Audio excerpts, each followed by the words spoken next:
So a lot of you are asking, what happened at the Baja 500, and I wanted to give you a little race recap here.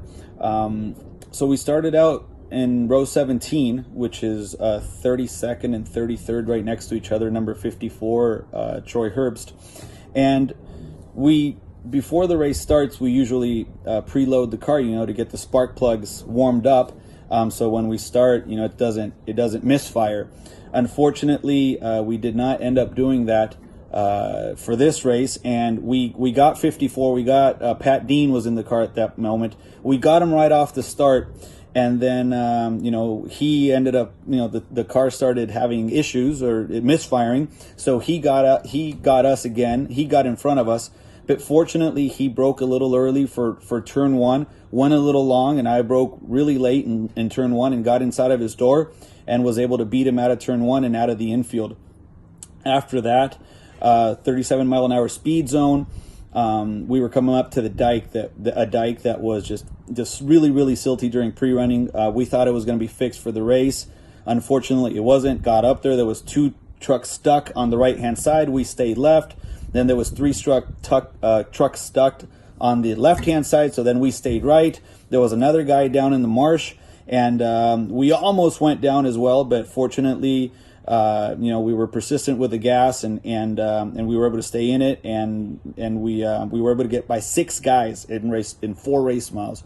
After that, as we kept going down the dike on the highway, there was 3 trophy trucks that started in front of me that obviously knew that there was an issue and I didn't. So they tried to come off the highway and down into the wash, but there was some concrete barriers, so they couldn't get in there. So we got by them as well. So we got by 9 trucks in 5 or 6 miles. So Javi and I were feeling good about our day. We were feeling confident.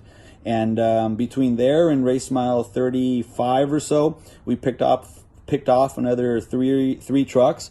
So we got 12 and 35 miles to where we thought we weren't going to get 2 in the first 35 miles. So we were very happy with how our race was developing.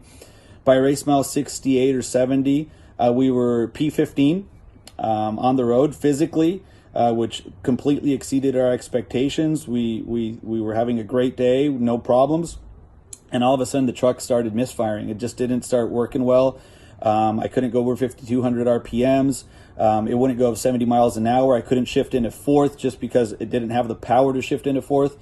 And we just couldn't figure it out. So we ran from race mile 70 to race mile 115, 45 miles with the truck at 50% power.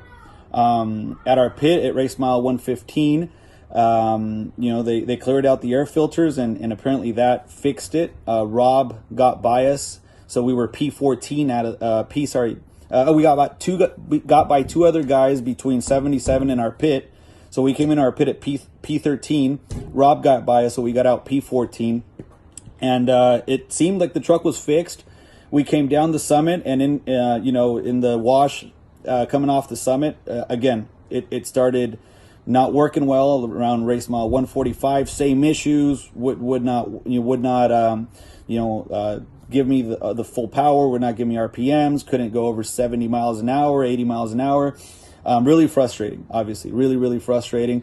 So we limped it another 35 miles to race mile 180, where we had our visual pit. And by then we were P11, which is very good, given that we've been limping the truck for 80 miles, had a 5-minute pit stop, and unfortunately had to stop there. Really, really cleaned out the air filters. Spent about 10 to 15 minutes with that. Got going again, but 6 guys got past us at that point. And so we dropped back to P17 or so. And, just trying to hunt them down again. By the left turn going up Mike's, we got 5 out of the 6. And so we were just Abdali, who, congratulations, Abdali, on your 3rd place finish. We weren't able to catch him. So by the left-hand turn. And we started going up Mike's. We felt good. The truck was running good.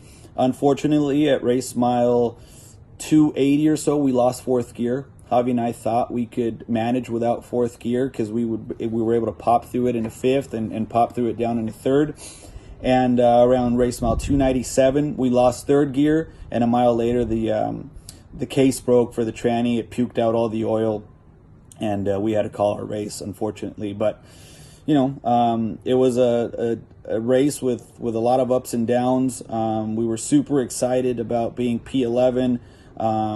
Getting by so many trucks so early. It felt like a really, really promising race, like one of those where we're have a lot of experience coming from the back and winning it and really surprising everyone. But unfortunately, certain issues got in our way, and we couldn't end up bringing her home on Saturday. But so now all we can do is go back to the drawing board, keep on testing, and be ready for the Baja 400. So we'll come back. We'll come back strong. And I also want to congratulate my Baja 1000 teammate Andy McMillan on his second win in a row. Congratulations, legend.